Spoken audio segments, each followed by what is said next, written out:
Hello students, welcome back to my YouTube channel commerce and math classes. आज हम discussion करने वाले हैं MCQ on time series analysis.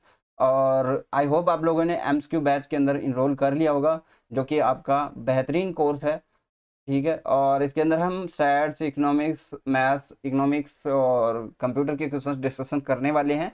और आई होप हम जो है सभी सब्जेक्ट के क्वेश्चंस उसके अंदर डिस्कशन करेंगे। हमारे पास काफ़ी सारा टाइम है उसके अकॉर्डिंग। ठीक है, और बेहतरीन क्वेश्चन है, आपको हर चीज़ हर क्वेश्चन वहाँ पे मिलेंगे जो आपने कहीं पे भी देखे हो। ठीक है, उनका सॉल्यूशन बढ़िया वीडियो के अंदर। ठीक है, तो ये सारी चीज़ें रहेगी। हम क्वेश्चंस की तरफ बढ़ते हैं। सबसे पहले लेते हैं, देखिए, an orderly set of data arranged in accordance with their time of occurrence is called. Time के हिसाब से हम जब डेटा को अरेंज करते हैं तो उसको हम क्या बोलते हैं? Time series. डी आंसर सही हो जाएगा। ए time series consist of, time series के अंदर जो है हमें सारे वेरिएशन देखने को मिलते हैं। शॉर्ट टर्म वेरिएंस है, वेरिएशंस है, लॉन्ग टर्म है, इरेगुलर है, तो ऑल ऑफ द अबव हो जाएगा। डी आंसर आप इसमें सही करो।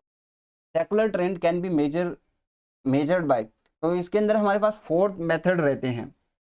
जब आप दीर्घकालीन की बात करते हो, प्रवृत्ति की, लॉन्ग टर्म या सेकुलर ट्रेंड की बात करते हो, हमारे पास क्या रहते हैं? आपके चार मेथड रहते हैं। अब कौन कौन से चार मेथड है उसके बारे में हम बात कर लेते हैं। सबसे पहले हम बात करते हैं फ्री हैंड कर्व मेथड। ठीक है, सेकेंडली हम बात करेंगे तो semi average method. Semi average method आपको देखो, लाइन वाइज आपको सब कुछ याद होना चाहिए। सीधी सीधी बात है, आपके पास टाइम है, उसका कोई कुछ भी नहीं बनेगा जब आपको इस तरह याद ना हो। Moving average method. आगे बढ़ते हैं, फोर्थ क्या होगा? Fourth one, method of least square. Method of least square. Clear है? चार मेथड आप लोगों को बता दिए मैंने। The secular trend is measured by the method of semi average when क्या हो आपका, जब भी हम एवरेजेस की बात करते हैं, secular trend measured by method of semi average, हम ट्रेंड अगर लीनियर है तो उसके ऊपर हम क्या करेंगे? इसका यूज करेंगे, सेमी एवरेज मेथड का। Increase in number of patients in the hospital due to heat stroke आया या कोल्ड आई, तो ये क्या है? सीजनल वेरिएशन है। क्या है? सीजनल वेरिएशन है। अगर कोविड की बात करेंगे तो वो क्या हो जाएगा? इरेगुलर वेरिएशन हो जाएगा। ठीक है, in time series seasonal variation can occur with a period of, तो लेस देन 1 ईयर है तो हम सीजनल बोल देते हैं उसको। Wheat crops badly damaged on account of rains, जो गेहूं की फसल है वो एक बर्बाद होगी बारिश के कारण। ये क्या होता है? रेंडमली होता है, या फिर इसको हम बोलते हैं इरेगुलर वेरिएशन। ठीक है, ये आपको याद रखना है। आगे बढ़े, चलिए। बहुत ही सिंपल से क्वेश्चन है, लेकिन एग्जाम्स में आपको ये बहुत ही प्रभावी तौर पे दिखेंगे। वहाँ पे आपको अटेम्प्ट करके आने ही क्वेश्चंस अगर आपको दिखते हैं। The method of moving average is use to find the, हम मूविंग एवरेज मेथड कब यूज करते हैं? आपको बताया हुआ है semi average method, moving average method, least square method, free hand curve method. ये किसके लिए होते हैं? आपके लॉन्ग टर्म ट्रेंड के लिए होते हैं, लॉन्ग टर्म वेरिएशन के लिए। एक complete cycle consist of A period of, तो कंप्लीट अगर हम साइकिल की बात करें तो हमारे पास क्या क्या चीज़ें रहेगी? देखिए, पहले आते हैं प्रोस्पेरिटी। लिख लेते हैं यहाँ पे,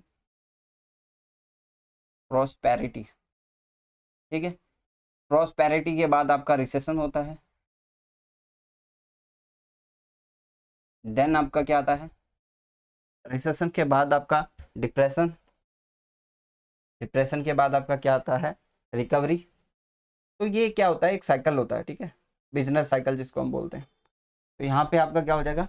प्रोस्पेरिटी, डिप्रेशन नहीं आएगा, प्रोस्पेरिटी उसके बाद रिसेशन होता है, रिकवरी आपका डिप्रेशन के बाद आता है। तो यहाँ पे सी आंसर हो जाएगा।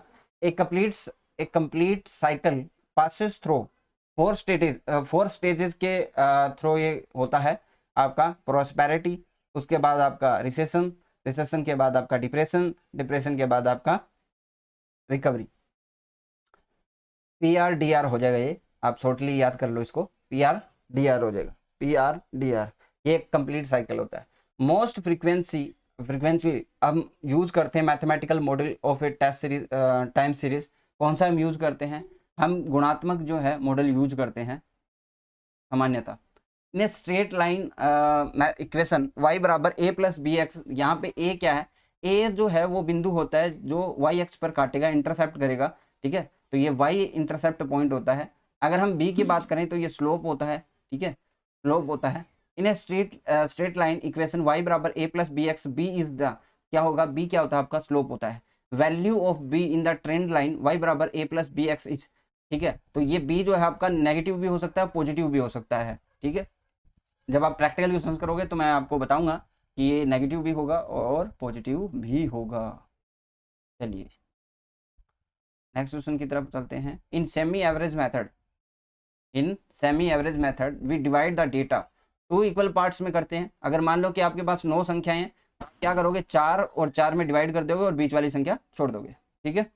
इन in fitting a straight line the value of slope B remain unchange with the change of, अगर हम ओरिजिन के अंदर चेंज करते हैं फिर वो अनचेंज्ड रहती है, क्या रहती है, अनचेंज्ड रहेगी आपकी, किसके साथ, मूल बिंदु के साथ। क्लियर है। Moving average method is used for measurement of trend when आपका क्या हो, ट्रेंड लीनियर हो। Indicate which of the following an example of seasonal variation, death rate decrease due to advance in science, decrease हुई है, ठीक है, तो ये तो सीजनल नहीं है। The sale of air condition increase during summer, तो ये आपका क्या आता है, सीजनल होता है। आपको पता है कि कूलर पंखों की और इनकी डिमांड इसलिए बढ़ती है क्योंकि गर्मी ज़्यादा लगती है, ठीक है। रिकवरी इन बिजनेस, ये नहीं होगा। Sudden causes of by war, ये तो इरेगुलर हो गया, ठीक है, इरेगुलर आपका होता है। और ये रिकवरी इन बिजनेस ये साइक्लिक होता है, ये आपका लॉन्ग टर्म हो गया, ठीक है, तो आपको सीजनल दिख रहा है। The most commonly use mathematical method for measuring the trend को हम यूज करने के लिए हम क्या लेते हैं, लीस्ट स्क्वायर को सबसे बेस्ट माना जाता है।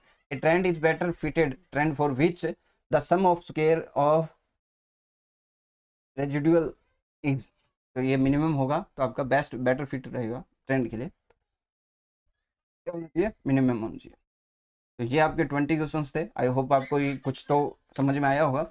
हालांकि देखिए हमारा जो एमसीक्यू बैच है वो बाइलिंगुअल बैच है, और उसके अंदर हम पूरी एक्सप्लेनेशन के साथ पढ़ाते हैं, और आपको एक क्लास भी देखोगे आप, ठीक है, तो भी आपको समझ में आ जाएगा कि कंटेंट कितना अच्छा है वो, ठीक है।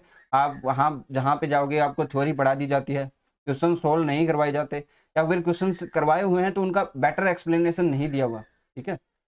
तो नेक्स्ट वीडियो में मिलते हैं, आज के लिए बस इतना ही। हालांकि हमारे पास क्वेश्चन काफ़ी हैं टाइम सीरीज़ के लिए भी, टाइम सीरीज़ के लिए हमारे पास काफ़ी सारे क्वेश्चन हैं विथ प्रैक्टिकल, लगभग हमारे पास 70, 82 और 86 क्वेश्चन है। ये सिर्फ इंग्लिश टू इंग्लिश स्टूडेंट्स के लिए, तो इसकी PDF मैं डाल दूंगा एप्लीकेशन पे, तो आप डाउनलोड कर लेना जो इंग्लिश वाले स्टूडेंट है।